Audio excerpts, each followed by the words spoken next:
Narito na po si JR Cator at ito na ang kanyang report. Jay.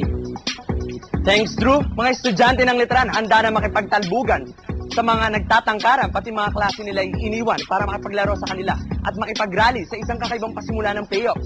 Get ready for some action dahil narito na ang aming action pack. Insert. What's up, kabarkada? Isang malakas na bagyo daw ang darating dito sa aming mahal na kolehiyo. Signal number 5 na bagyo. Kayanin kayo ng dugo ng Arriba. Ako si JR Cator, ang tadyak na promotor. Halika't, imbestigahan natin kung anong meron dito.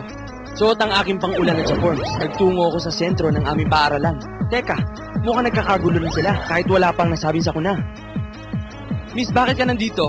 Di ba may darating doon na bagyo? Walang bagyo dito, pep rally lang meron. Ah, ganon. Okay, thank you. Bakit ganon? Wala akong nakikitang placard o banner man lang. Wala nang pera eh. House ang Letran ngayong season eh. Naubos na. Eh bakit wala akong nakikitang pulis? Security guard, ikaw to, may permit pa dito sa Letran. Ang Pep Rally Concert ang isa sa pinakamasaya at pinakahabang event na dinudumog ng mga Letranista.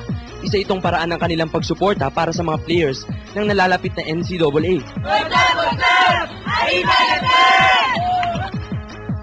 Talaga naman ang lakas ng ulan ng mga banda at sigaw dito sa Colegio de San Juan de Letran. Good luck sa NCAA mga Letranistas.